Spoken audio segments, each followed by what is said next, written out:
નમો ગુરુદેવને જેણે આપ્યા નિજ જ્ઞાન નાને ગોવિંદ ઓળખ્યા મારું ટળી ગયું દેહતનું અભિમાન ગુરુ ગોવિંદ દોનો ખડે ને કિસી કો બલિહારી ગુરુદેવની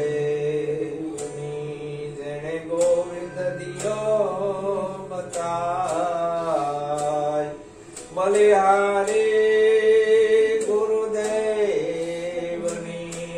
જેણે ગોવિંદ દિયો બતાય સંતો કહેશે કે નહીં રે તરે કોઈ નહીં રે તરે સતગુરુ વિના કોઈ નહીં રે તરે નહીં રે તરે કોઈ નહીં રે તરે સતગુરુ વિના કોઈ નહીં રે તરે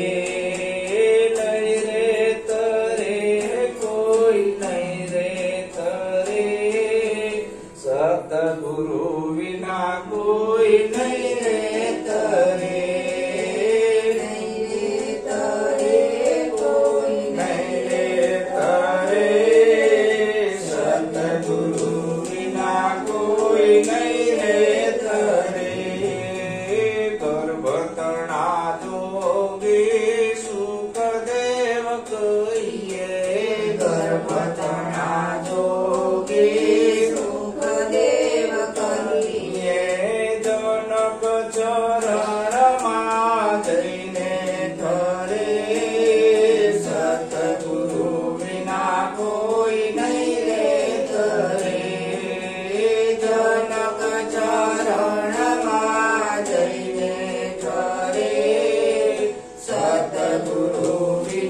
કોઈ નહીં રે તરે નહીં રે તરે કોઈ નહીં રે તરે સતગુરુ વિના કોઈ નહીં રે તરે સતગુરુ વિના કોઈ નહીં તરે આપણા જીવનની અંદર ગુરુ ઘણા થયા એ બધા શરીરના ગુરુ છે પહેલા ગુરુ આપણા માતા પિતા પહેલા ગુરુ કેમ માતા પિતા કહેવાય છે કે આપણા શરીરની અંદર અડધો ભાગ માનો અને અડધો ભાગ બાપનો છે સફેદ ભાગ છે એ બાપનો છે અને લાલ ભાગ છે એ માનો છે લોહી માઉસ ને ચામડી અને સફેદ ભાગ છે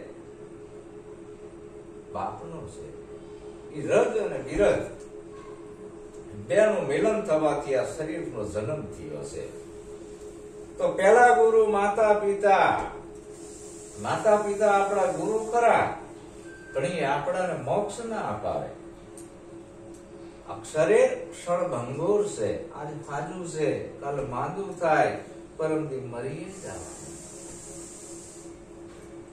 તો માતા પિતાનો આપણી પર ઉપકાર છે તો એની ફરજ શું આવી કે બસ આપણે એની સેવા કરવી શું ફરજ આવી સેવા કરવાની ફરજ આવી ને તો પેલા ગુરુ માતા પિતા એ શરીરના ગુરુ છે શેના ગુરુ છે શરીરના આત્માના નહીં શરીરના ગુરુ છે એ શરીર સુધીની હદ આવી હદના ગુરુ છે શરીર હદમાં આવ્યું બીજા ગુરુ જન્મ કરી દાઈ એનો પણ આપણી ઉપર ઉપકાર છે અત્યારે દવાખાના થઈ ગયા પેલા દાયણો આવતી નાળ કાપવા જન્મ કરાવવા ઈ જો હરખરી જન્મ કરાવે તો બાળક જીવે ન તો મૃત્યુ પામી જાય એટલે એને આપણાને સાફ સુફી કરી જન્મ આપણાને આપ્યો મેલી બધી સાફ કરીને આપણાને નવડાયા ચોખ્ખા કર્યા એનોય પણ ઉપકાર છે પણ એ શરીર સુધીનો એ પણ મોક્ષ અપાવે નહીં મા બાપ પણ મોક્ષ ના અપાવે જનેતાની ઓદરથી જન્મેલા દીકરા દારૂ પીવે છે ને જુગાર રમે છે, ચોર્યું કરે છે, જારી કરે છે, ના કરવાના ધંધા કરે છે. જનેતાને કુંખેથી જનેલા દીકરા. આવા ધંધા કરે જ છે ને, આપણે જોઈ જ છે ને. પણ જે સદગુરુના મુખેથી જેનો જન્મ થયો છે એ કોઈ દી ખોટું કરે નહીં, કોઈ દે ખોટું ના કરે. શું કામ? એનો નવો જન્મ થયો છે ગુરુ દ્વારા. એક જન્મ છે જનેતાની ઓધર દ્વારા. એક સે આયા દૂજે સમાયા, એ તીસરે ઘર કો મેને એ ભેદ પાયા. એક સે આયા એટલે શું? કે પિતાજીના મગજમાંથી બીજકનો છાંટો ખર્યો, માના ગર્ભાશયમાં આવ્યો. એક સે આયા દૂજે સમાયા. હવે આનું રહસ્ય મને ગુરુ દ્વારા જાણવા મળ્યું. હું કોણ છું, ક્યાંથી આવ્યો, મારે ક્યાં જવાનું. આ સાચો માર્ગ મારા સદગુરુએ બતાવ્યો. તો બીજા ગુરુ જન્મ કેરી દાઈ, ત્રીજા ગુરુ દરિયાનામા. ત્રીજો ગુરુ છે નામ આપવા વાળો, જે નામથી આપણાને આખું જગત ઓળખે છે. સરકારી રેકોર્ડમાં આપણા નામ છે, આધાર કાર્ડમાં આપણા નામ છે. એ નામથી આખી દુનિયા આપણાને ઓળખે છે. તો એનો પણ ઉપકાર છે. પણ શરીર સુધીનું એને નામ કેનું આપ્યું? શરીર ઉપરનું. ચોથા ગુરુ જેને રામકૃષ્ણની માળા આપી, કાનમાં ફૂંક મારી, કંઠી બાંધીને મંત્ર આપ્યો, કાન ગુરુ કહેવાય. શું કહેવાય? કાન ગુરુ. સતગુરુ નહીં, એ ધર્મ ગુરુ છે. કાન ગુરુ છે, એને તો ધર્મના ભાગલા પડ્યા, ધર્મના ટુકડા પડ્યા. એ તો કોઈને રામની પછવાડે વળગાડી દીધા, કોઈને કૃષ્ણની પછવાડે, કોઈને રામાપીરની પછવાડે, કોઈને આ મંત્ર આપ્યો, કોઈને આ મંત્ર આપ્યો, કોઈને આ મંત્ર આપ્યો. નોખા નોખા મંત્રો આપ્યા, નોખી નોખી વિધિ આપી, નોખા નોખા ચાંદલા આપ્યા, નોખા નોખા ભગવાન બતાયા. વિખણ શિખણ કરી નાખ્યું ધર્મગુરુએ. આ દેશની પથારી ફેરવી હોય તો ધર્મગુરુએ, મંદિરો વાળાએ. સદગુરુ તો જોડે છે. પાંચમા ગુરુ જેને શિક્ષા પઢાઈ. પાંચમો ગુરુ નિશાળ માસ્તર છે, જેને આપણાને અક્ષર જ્ઞાન શીખડાયું, બધું લખતા વાંચતા. એ ભણી ભણીને આપણને નોકરી મળી. પણ નિશાળ માસ્તરે બાળકોને ભણતર, આ જીવિકાનું જ્ઞાન આપે છે. વધારે કઈ આપી શકતા નથી, કારણ કે માસ્તર દારૂ પીતા હોય, નિશાળીઓ શું કેતન ના પીતા હોય છે ને. અત્યારના માસ્તરો એવું કરતા હોય છે. તો એનોય તાકાત નથી, એ પણ ટૂંકો પડ્યો. એ દેહના ગુરુ છે, નિશાળ માસ્તર છે. શરીર સુધીના એનો ઉપકાર છે, આપણને ભણાયા એટલે એને આપણે આદર ભાવ દેવો જોઈએ. પછી આવ્યો ધંધા ગુરુ, છઠ્ઠા પાંચમા. ધંધોજીને આપણા શીખડાયો, રોજગાર શીખડાયો. એટલે હું તને આ કામ શીખડાવું, આ કામ શીખડાવું, આ શીખ. એનાથી આપણે સુખી થવી, જાજા રૂપિયા કમાવી. આવો જે આપણને ધંધો શીખવાડે છે એ ધંધા ગુરુ છે. પણ એ આપણને મોક્ષ અપાવે નહીં, એ શરીર સુધીનો ગુરુ છે. સાતમા સદગુરુ મળે તો આપણાને આ જન્મ અને મરણનો ભય મટાડે છે. લક્ષ 84 યોનિમાંથી બહાર કાઢી નાખે છે. હવે તારે 84 માં જવું પડશે નહીં. સાતમા સદગુરુ વિના કોઈ નહીં તરે. ગર્ભતણા જોગી સુખદેવ કહીએ. સુખદેવ જોગી ગર્ભના ત્યાગી હતા. એમને પણ ગુરુ મહારાજ પાસે જવું પડ્યું, ના જ્ઞાન લેવું પડ્યું. જનક રાજા પાસે ગયા. જનકપુરીનો રાજા અને સુખદેવ જોગી, એને એના પગમાં પડવું પડ્યું, મહારાજ મને હવે સાચું જ્ઞાન આપો. તો આવો સદગુરુનો મહિમા છે. સદગુરુ વિના કોઈ નહીં તરે.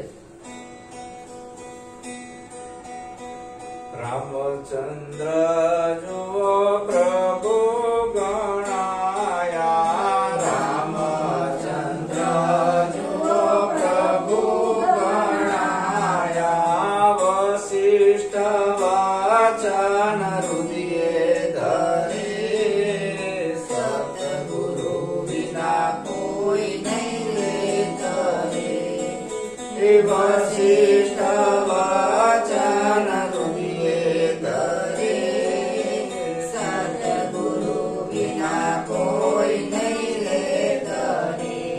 રાજા રામ કહેવાય અયોધ્યાના.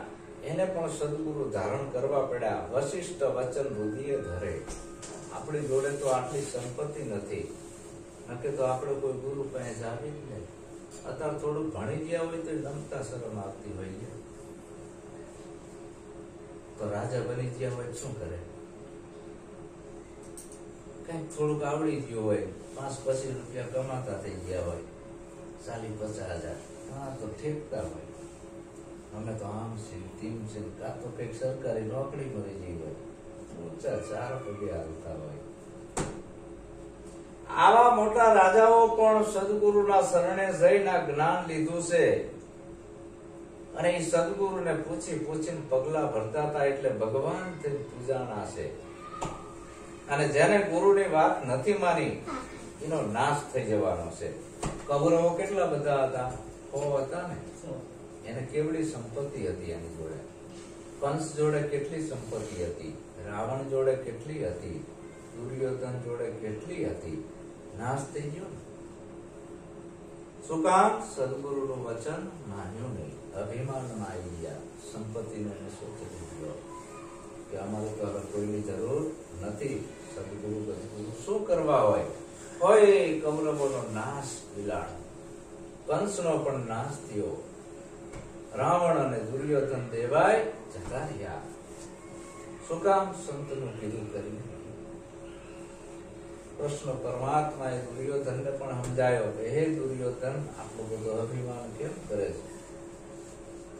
કે નહીં, આ બધું મારું જ છે, એને શિખામણ લાગે નહીં. અને 5 પાંડવ હતા, સદગુરુની વાત માન્યા તો એનો વિજય થયો ને. દ્રૌપદીના ચીર ભૂલ્યા ને. જો આટલો સદગુરુનો મહિમા છે. અને એ કૃષ્ણ પરમાત્મા પણ સદગુરુના વચને માન્યા હતા. પૂર્ણ પુરુષોત્તમ કૃષ્ણ કહેવાયા, પૂર્ણ પુરુષોત્તમ કૃષ્ણ કહેવાયા. તે પણ ગુરુના વચને વરે, સતગુરુ વિના કોઈ નહીં રે તરે. તે પણ ગુરુના વચને વરે, સતગુરુ વિના કોઈ નહીં રે તરે. કૃષ્ણ પરમાત્મા 12 વર્ષ સાંદીપની ઋષિના આશ્રમમાં વિદ્યા મેળવી હતી. કેટલા? 12 વર્ષ. ત્યારે એ પદવીને પામ્યા. સાંદીપની ઋષિના આશ્રમમાં જતા, ઋષિની સેવા કરતા. પેલા ગુરુ, પછી એક સાંદીપની, પછી દુર્વાસા. દુર્વાસા જયારે આયા દ્વારકામાં, ત્યારે કૃષ્ણ અને રૂક્ષ્મણી રથે જ ઉત્યા ગુરુ મહારાજને લેવા. દુર્વાસા ઋષિ તો ઝાંપે ઉભા રહ્યા હતા. કેવડાયું કે કૃષ્ણને કહો કે તમારા ગુરુ મહારાજ આયા છે.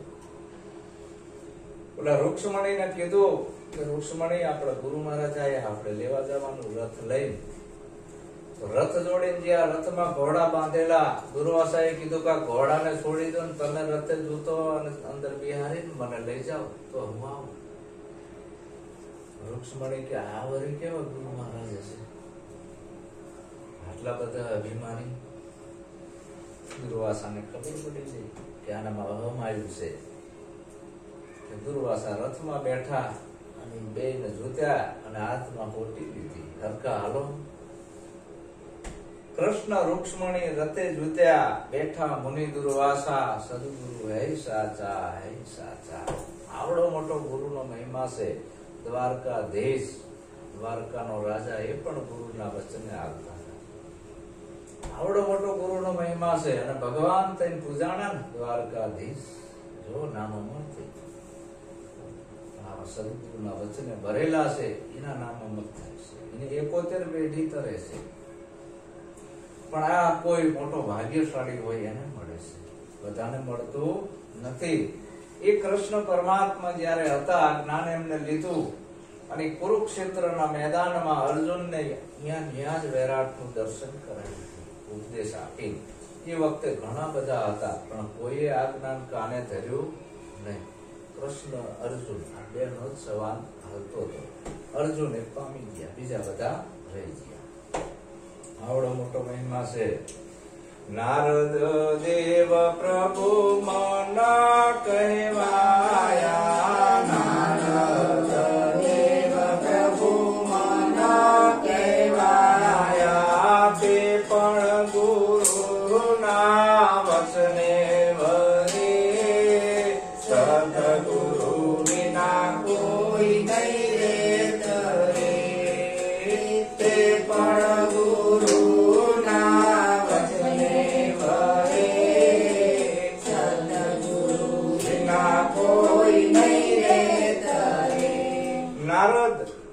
પ્રભુ મન કહેવાયા. નારદ મુનિ જેવો કોઈ ભગવાનનો ભગત નહીં, પ્રભુનું મન કહેવાય. એટલે નારદ કૃષ્ણ પરમાત્માની સભામાં આવરી જતા એટલે એને આસન ઊંચું મળતું, અને સભા પૂરી થાય સત્સંગની એટલે રૂક્ષ્મણી છે અહીંયા લીપી નાખતી ગૌમૂત્રથી.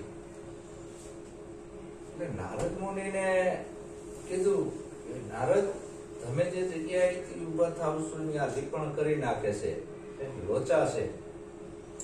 એક દી નારદ મુનિએ જોયું, નિરીક્ષણ કર્યું, કે માતાજી આમ કેમ કરે છે, મારી ભૂમિકા ઉપર લીપણ કરી નાખે છે.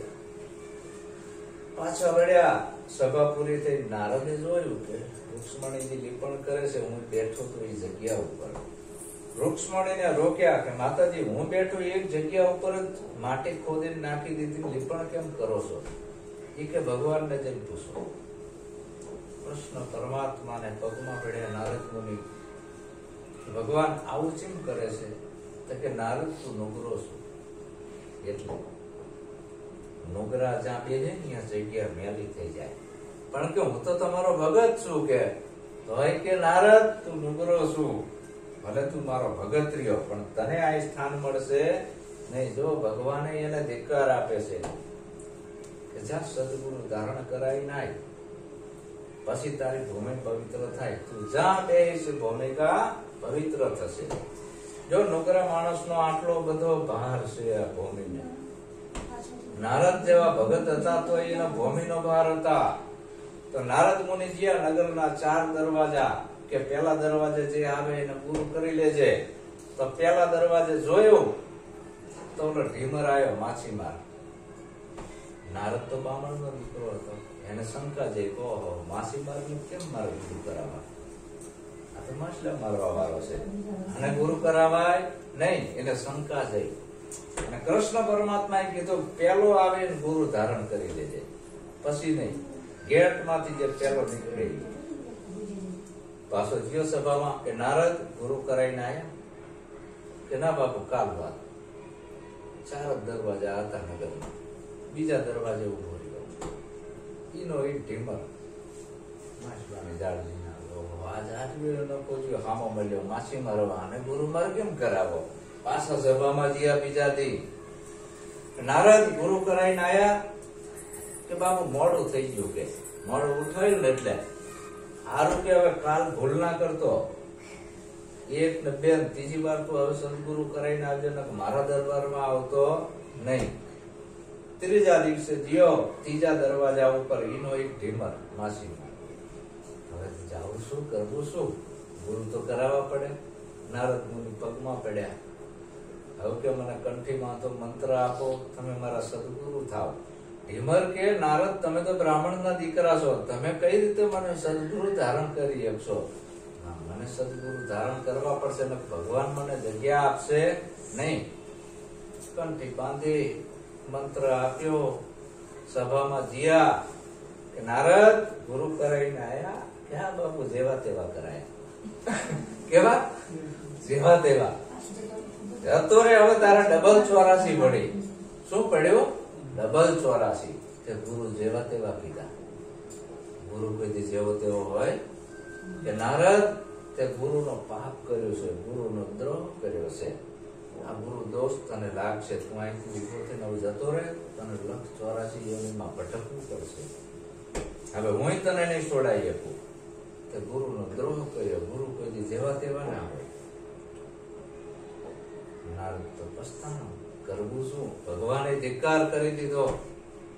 પાછો જીવ ગુરુ મહારાજના શરણે, ઢીમરના શરણે પગમાં પડી ગયો, લાંબો થઈ કે હે ગુરુ મહારાજ, મેં તમને જેવા તેવા કીધા. હવે ભગવાને પણ મને જાકારો આપી દીધો કે હવે તને આ સ્થાન નહીં મળે, અને 184 મને પડી છે, આમાંથી બચાવો. 184 માંથી એમને કીધું કે તારું ગુરુ તને બચાવશે, મારું કામ આમાં નથી. ગુરુએ માર્ગ બતાવ્યો. જેમ તો ગુરુ દયાળુ છે. ગુરુ કોઈ દી શ્રાપ આપે નહીં. સાતક ગુરુ ઉપર ગમે એમ કરે તો ગુરુ કોઈ દી એને શ્રાપ આપતા નથી. શું કામ?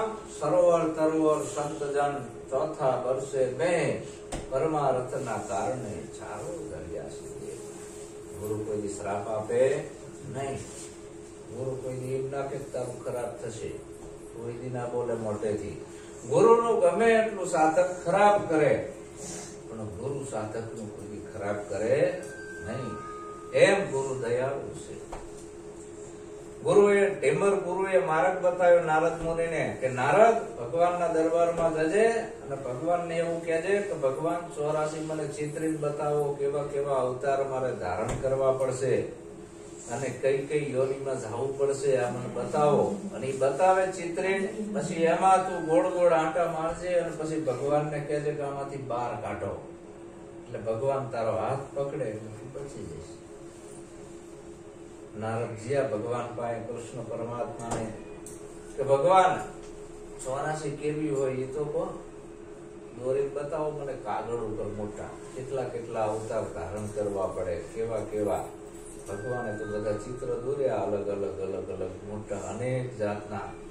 કે જો આ 84 છે નારદ, એમ કે આ 84 છે. નારદ મુનિ અંદર આરોટવા માંડ્યા કે ભગવાન હવે આ 84 માં તમારી ચિત્રેલી 84 છે, મારી નહીં. આ તમારી બનાવેલી 84 છે. એમાં હવે હું જો પડ્યો છું, બહાર કાઢો મને. ભગવાને વિચારમાં પડી ગયા કે યુક્તિ તમે શીખડાઈ કે ને મારા ગુરુએ. જો આ ગુરુનો આવડો મોટો ઉપકાર છે. તરત ભગવાને હાથ ચાલ્યો. લક્ષ 84 માંથી સદગુરુ છોડાવે છે. બીજા કોઈની તાકાત નથી. એટલે તો મોટા મોટા રાજાઓ સદગુરુના ચરણે ગયા છે. ગુરુને પૂછી પૂછીને કાર્ય કરતા. છત્રપતિ શિવાજીને પણ ગુરુ હતા, એ પણ ગુરુને પૂછી પૂછીને કાર્ય કરતા. છત્રપતિ શિવાજીના ગુરુ સમર્થ રામદાસ, વિવેકાનંદને પણ ગુરુ હતા. બધાને સદગુરુ તો હતા. બધાએ ગુરુને પૂછી પૂછીને પગલા ભર્યા છે. ગુરુ પુરુષોત્તમ પુરાણ મળ્યા, ગુરુ પુરુષોત્તમ પુરાણ મળ્યા. છગન રામ સિદ્ધને ડરે, સતગુરુ વિના કોઈ નહીં રે તરે. છગન રામ સિદ્ધને ડરે, સતગુરુ વિના કોઈ નહીં રે તરે. એટલે સદગુરુ આપણાને મળે તો આપણા બધા સંશયો, ભય, ભ્રાંતિ અને ભ્રમણામાંથી આપણને બહાર કાઢે છે અને આત્માની ઓળખ કરાવે છે અને સાચા મનુષ્ય બનાવે છે. આવડો મોટો સદગુરુનો મહિમા છે. આદિ, વ્યાધિ અને ઉપાધિના ત્રણેય તાપમાંથી આપણને બહાર કાઢે છે સદગુરુ. આખું જગત આમાં હળગી રહ્યું છે આદિ, વ્યાધિ અને ઉપાધિમાં. રાતે અમુક તો હુતાય નથી, બગતા હોય ઊંઘમાં. જેને સદગુરુ ધારણ કર્યા છે એને તો એવી નિંદર આવી જાય, ગુરુ મહારાજનું સ્મરણ કરતો કરતો ઉડી જાય, સમાધિ થઈ જાય. આવડો મોટો મહિમા સદગુરુનો છે. એટલે સદગુરુના શરણે આવવું પડે. અને સદગુરુની આ નિશાની છે. એને આશ્રમો અને મંદિરોની કોઈ જરૂર હોતી નથી. એને તો એનું ઘર એ જ એનો આશ્રમ છે. એનો એક જ આશય હોય કે મારા શરણે આવેલા જે જીવ છે એને મારે સાચો માર્ગ બતાવો, કે આ માર્ગે હાલો તો તમે બધા સુખી થશો. સદગુરુએ બતાવેલા માર્ગે હાલો તો કોઈ દી દુઃખી ના થાવ. તમે જીવનમાં કોઈ દી દુઃખ ના આવે. અને ભુવાના બતાવેલા માર્ગે હાલશો તો દુઃખી થશો અને થશો. શું કામ? કે જેનો જીવ સૂતો ના જાગે, દાડી એના ઘરમાં ડાકલા વાગે. જેનો જીવ સૂતો ના જાગે, દાડી એના ઘરમાં ડાકલા વાગે. જાગવાનું છે. હવે જે ગુરુની વાત નથી માનતા ના ભુવા ભરાણીમાં ભરાય છે તો ક્ષેત્રામાં જ છે. દાડી એના ઘરમાં ડાકલા વાગે. અંગ ધૂણાવે ને મારે ઉલાડા, વેમના ડાકલા વાગે. અંગ ધૂણા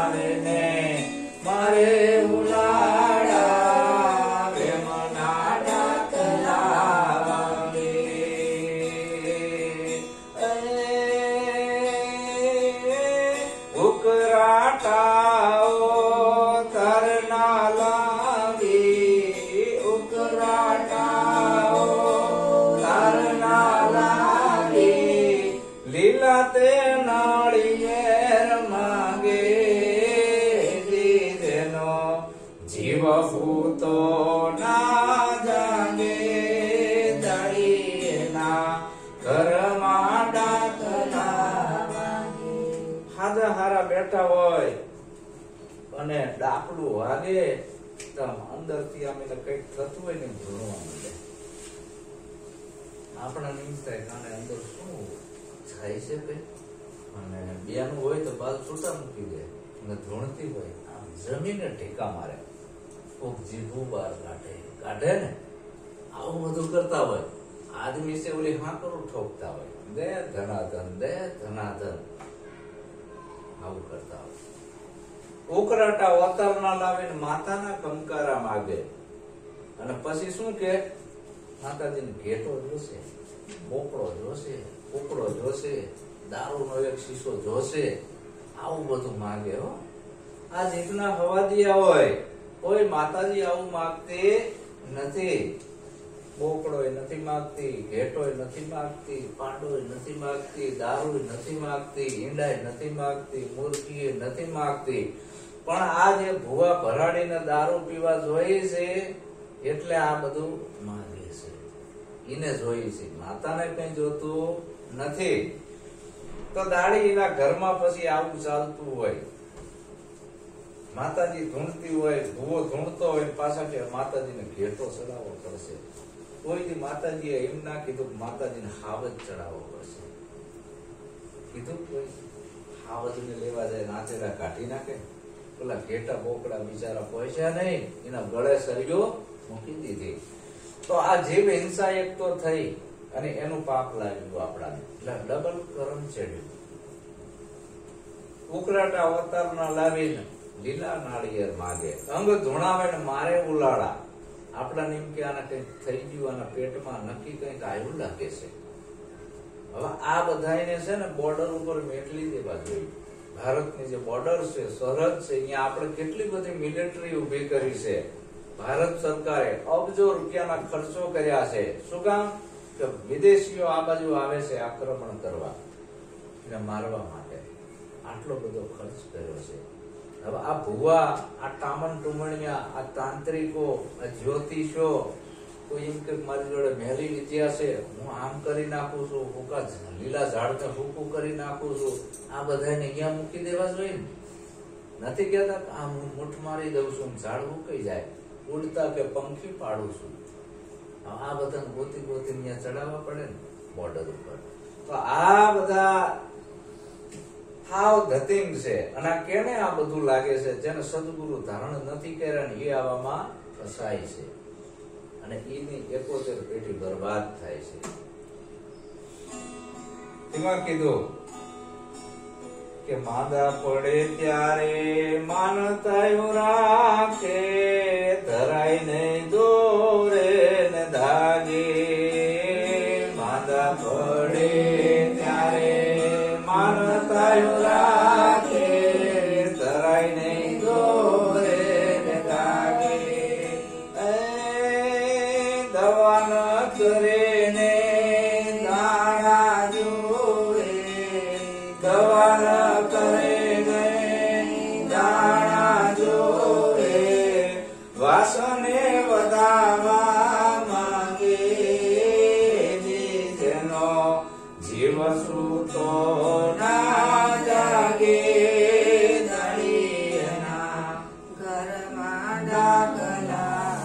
આપણે માંદા પડ્યા હોય તો આવામાં ફસાઈ ગયા હોય છે, જ્ઞાન નથી હોતું એટલે દોરા બંધાવા જવી છે. કે આપણે બળિયા નીકળ્યા હોય, શીતળા નામનો ભયંકર રોગ છે, એ રોગ નીકળવો હોય તો આપણે માનતા માની જવી છે. બળિયા જેવો શીતળા નામનો રોગ છે, માં નથી. એના ફોડલા શરીર ઉપર થાય ને, આપણે બસ દવાઈ નથી લેતા એની કે અમારા ઘરે માતાજી પધાર્યા છે. આ પોતા કાઢી નાખે એવી માતાજી હોય કોઈ દી? માતાજી કોઈ દી આવા ફોડલા પાડે? રોગ છે આ. ઇંગ્લેન્ડના કોઈ વૈજ્ઞાનિક છે, એને આ રસી ગોતી અને રોગને નાબૂદ કર્યો. આપણે ભગવાન કરીને પૂછવી છીએ, હાલો ગણિયા બાપાએ જવું છે, હાલો શીતળામાં જવું છે, પણ આ માતાજી નથી. આ એક રોગ હતો આ ભારત દેશમાં અને આપણા વૈજ્ઞાનિકોએ આ રોગને ભગાડ્યો અને રસી ગોતી. જેમ કોરોના આવ્યો, કોરોનાની રસી ગોતી. દરેક રોગની રસી ગોતી, દવાઓ ગોતી. એટલે આપણાને જ્ઞાન નથી, સદગુરુ ધારણ કર્યા નથી, એટલે આપણે આવા ભૂવા ભરાડીમાં બહુ માનતા હોય. દોરા, ધાગામાં, ટામણ, ટુમણમાં દવાખાને ના જવી. હમણાં એક ભાઈને ફરક પડ્યો કે કેટલા બાપાના મંદિરે ઝેર ઉતરાવા ગયો, રસ્તામાં મરી ગયો. એવડી મોટી અંધશ્રદ્ધા. દવા ના કરે અને ઓલા ભૂવા આગળ જાય કે ઝેર ઉતારે છે. કોબરા નાક કરડી જેલો હવે ક્યાંથી ઉતરે? એ કોબરા નાક કરડે એટલે 5 મિનિટમાં માણસ ખલાસ થઈ જાય. અને ઓલા ખેતરમાં બીજા ડેંડા રખડતા હોય ને, ઈ કરડે તો બહુ મરે નહીં માણસ. હવે આવી આપણને અકલ નથી. અને ઓલો જાણકાર હોય કારણ કયો નાક કરડ્યો છે, એટલે કોબરા નાક આવો ઝેરી કરડેલો અને અહીંયા જીવો તો કેસ થઈ ગયો ખલાસ. અને એ કેસ જો દવાખાને જીવો હોત તો બચી જાય.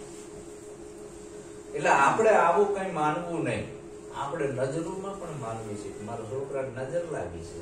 હવે એક બૈરીનો છોકરો કાર્યો બુટાક જેવો, દાંતે બારા, એક આંખ કાણી, અને કે મારા છોકરા નજર લાગી. લાગે કોઈ નજર ઉતારે એટલે આ તારો છોકરો કાળિયો છે, દાંત બારા છે, એક આંખ નથી, એને શું નજર લાગે? નજર ઉતારે છે. તાવ આવ્યો છે, એને દવા લઈ આવી જાય, આંખ ઊંચી નથી કરી શકતો, આપણે બધી નજર ઉતારવી છે કે આને કઈ કર્યું લાગે છે. અને વળી પાછ પાણીના લોટા ભરી ઊંધા લટકાવે. એ તો ઇમનામ લટકાવો તો પાણી હેઠે ના પડે. એવું ના હોય કે નજર સોટી જશે. હું તો એક જગ્યાએ ગયો, લોટા લબડાયા. કીધું આ છે લોટા લબડાયા છે. બાપુ જોજો કઈ કરતા નહીં, નજર બાંધી છે. કીધું આ ઇમનામ હું નજર બાંધું, લાવો પાણીનો લોટો લોગડું લ્યો, ક્યાં પડે છે? કીધું એકવાર અમારે ઘર ભૂવી આવી અને હું આમાં માનું નહીં અને મારા બા ની બધા માને. આ હકીકત નો દાખલો કહું છું, મારા ઘરનો જ.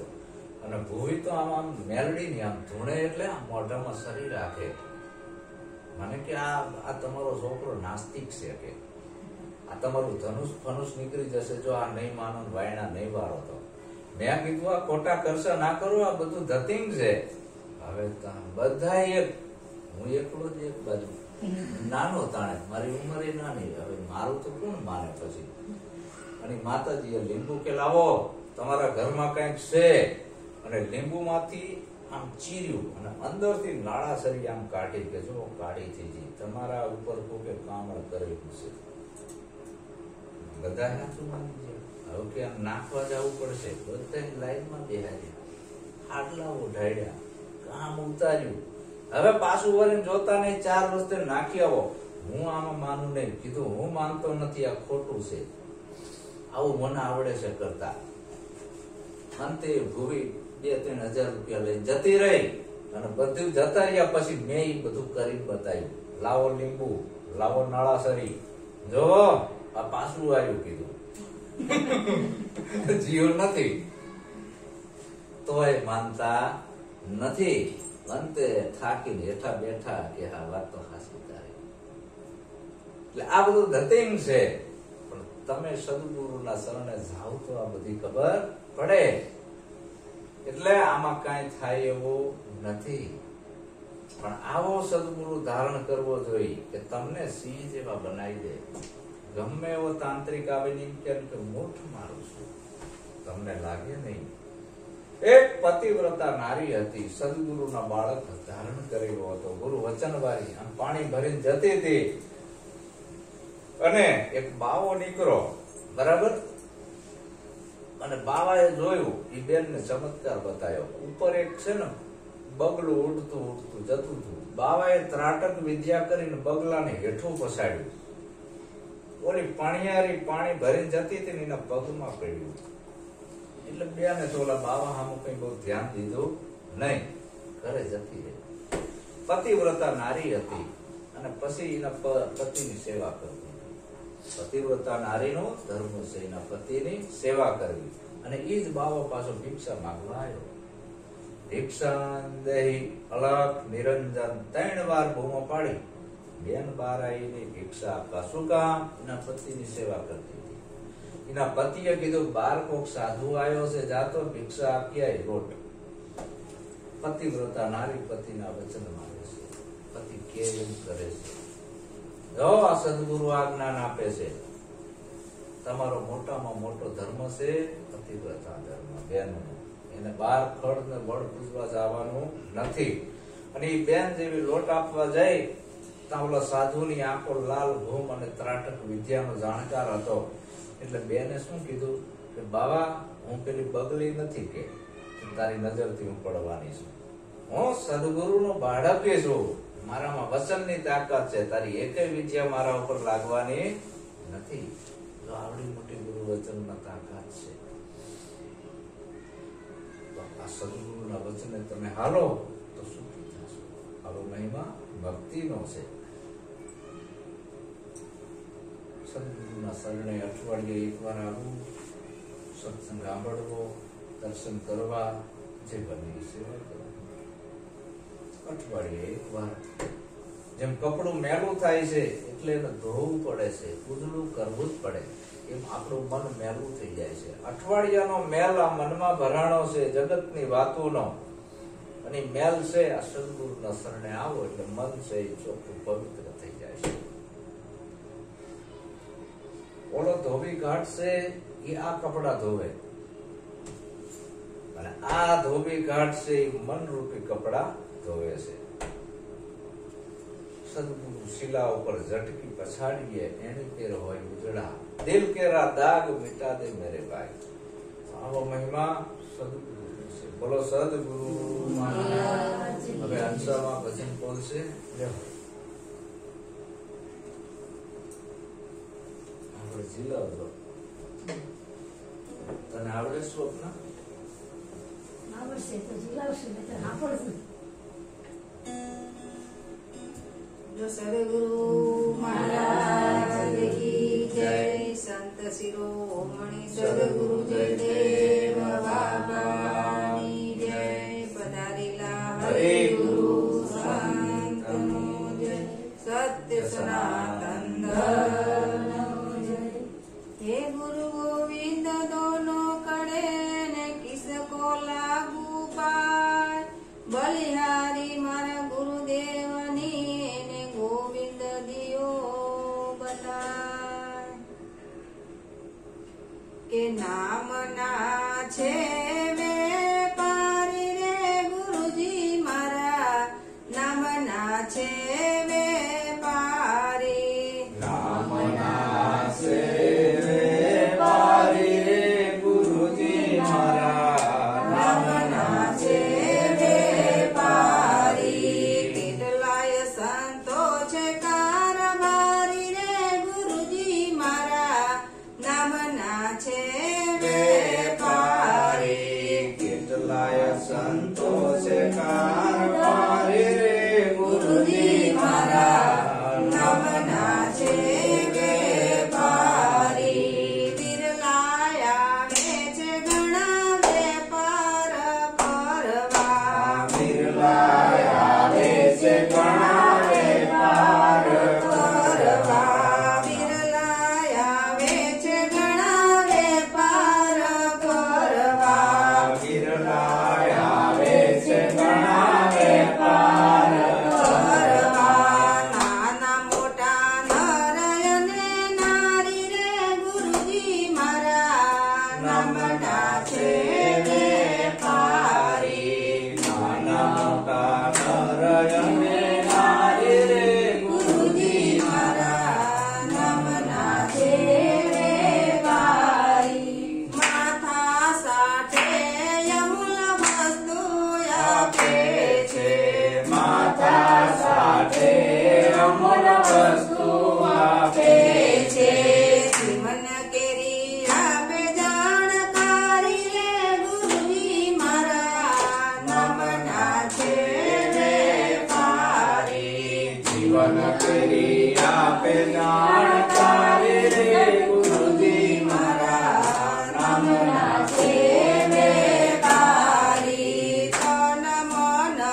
છે તો